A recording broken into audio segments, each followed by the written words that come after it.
Чия дәндері жайлы жиі естеміз, бірақ олардың қандай пайдасы бар екенін білеміз бе? Сіздің рационыңызда чия тұқымы бар ма? Жалпы чия тұқымы қара және ақ болып келеді. Чия Мексика, Гватемала сынды елдерде өсіріледі. Ұзақ уақыт бойы өсіруге арналған өнім. Чия тұқымдары омега-3 май қышқылдары, сондай-ақ күшті антиоксиданттар мен диеталық талшықтардың нағыз көзі болғандықтан тұтынушылар оны біле бастады. Әсіресе дұрыс тамақтануды қолдайтын жандар күнделікті рационына қосып тұтына бастады. Чия тұқымдары кальцийдің, магнийдің, фосфордың және калийдің жақсы көзі болып табылады.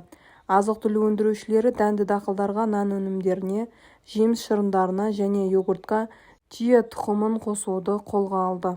Омега-3 май қышқылдарының жоғары деңгейіне сүйене отырып, чия тұқымдары қабынуды жеңілдетуге және жүрек-қан тамырларының денсаулығын нығайтуға көмектеседі.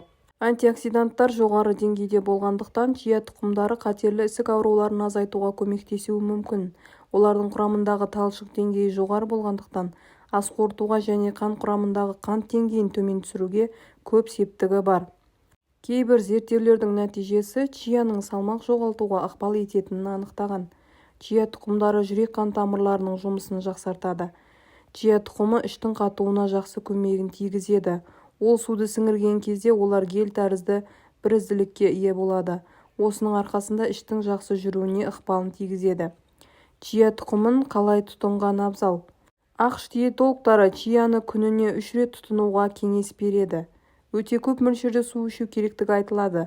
Чияны алдын ала йогурт, айран, сүт сынды өнімдерге қосып, сіңуін және өскенін күту керек. Сонда ағзаға өте сіңімді болады. Ол үшін түнде өзіңізге ұнайтын сусын түріне араластырып, қақпағын жақсылап жауып қойыңыз. Таңертең таңғы асқа қолдансаңыз болады. Чия тұқымын дәмдеуіштерге қосып, оларды пудинг ретінде жеуге болады. Салатқа сеуіп не болмаса дайын піскен тағамға қосып жеуге де болады. Көптеген жақтаушылардың пікірінше, чия тұқымы салмақ жоғалтуға көмектеседі. Қандағы қантты тексереді, қант диабеті мен жүрек ауруларынан қорғайды, энергияны арттырады, спорттық өнімділікті жақсартады, көңіл күйді көтереді және сүйек денсаулығын сақтауға болады. Азық-түлік ретінде ұзақ тұтынылған чия тұқымдары альфа-линолен қышқылына бай. Сонымен қатар, чия тұқымдар бірнеше маңызды минералдар, кальций, калий және магний сынды минералдарға өте бай. Чия тұқымдары С дәруменіне, бета-каротин, селен және марганецтің маңызды құрамдас бөліктеріне ие. Антиоксиданттар жасушаларды зақымданудан қорғайды. Чияның калориясы аз болғандықтан, ағзаны талшықты витаминдер мен минералдармен қамтамасыз етеді. Чия тұқымын суға немесе басқа сұйықтықта салған кезде, олардың талшықтары өз салмағынан 10-12 есе көп сіңеді және тұқымдар гель тәрізді массаға айналады. Чия тұқымдарының бірегей сипаттамаларының бірі олардың құрамында жүрекке пайдалы омега-3 май қышқылдарының көп мөлшері екені анықталған. Чия тұқымдарындағы майлардың шамамен 75% омега-3 альфа-линолен қышқылынан тұрады, ал шамамен 20% омега-6 май қышқылдарынан тұрады. Шынында чия тұқымдары омега-3 май қышқылдарының өсімдіктерге негізделген ең танымал көзі болып табылады. Ғалымдардың зерттеуінше омега-6-ға қатысты жоғары омега-3 организмдегі қабынуды азайтады деп санайды.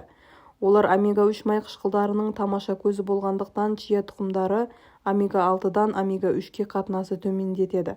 Төмен әрі қатынас әртүрлі созылмалы жағдайлардың, мысалы, жүрек аурулары, қатерлі ісік және қабыну аурулары қаупінің төмендеуімен және мезгілсіз өліммен байланысты. Чия тұқымында 19% ақуыз бар. Бұл басқа дәндерге ұқсас, бірақ дәнді дақылдар мен дәндерге қарағанда көп. Ақуыздың жоғары мөлшері тамақтан кейін толығының жоғарылауымен және тамақ қабылдаудың төмендеуімен байланысты. Айта кету керек, бұл тұқымдар барлық 9 маңызды амин қышқылдарын ұсынады. Сондықтан жоғары сапалы өсімдік негізіндегі ақуыз болып табылады. Алайда ол балаларға ақуыздың жалғыз көзі ретінде ұсынылмайды. Чия тұқымдары талшыққа толы және көптеген денсаулыққа пайдасы бар омега-3 май қышқылдарының ең жақсы өсімдік негізді көздерінің бірі болып табылады. Чия тұқымының құрамында қандай витаминдер мен минералдар бар? Ең пайдалы деген минералдар: марганец. Тұтас дәндер мен тұқымдар метаболизм, өсу және даму үшін қажет марганецке бай. Фосфор. Әдетте ақуызға бай тағамдарда кездесетін фосфор сүйектердің денсаулығы мен ұлпалардың сақталуына ықпал етеді. Мыс. Қазіргі заманғы диетада минерал мыс денсаулық үшін өте маңызды. Селен. Маңызды антиоксидант. Селен организмдегі көптеген процестерге қатысады. Темір. Эритроциттердегі гемоглобиннің құрамдас бөлігі ретінде темір организмге оттегіні тасымалдауға қатысады. Ол фит қышқылының құрамына байланысты чия тұқымынан нашар сіңірілуі мүмкін. Магний. Батыс диетасында жиі болмайғандықтан магний көптеген дене процестерінде маңызды рөл атқарады. Кальций. Сіздің ағзаңыздағы ең көп минералды зат. Кальций сүйектерге, бұлшықеттерге және нервтерге қажет. Алайда темір және мырыш сияқты кейбір минералдардың сіңуі чия тұқымының фит қышқылына байланысты төмендеуі мүмкін. Мұны ескерген жөн. Осы және басқа да пайдалы ақпараттарды жіберіп алмау үшін каналға тіркелуді ұмытпаңыз.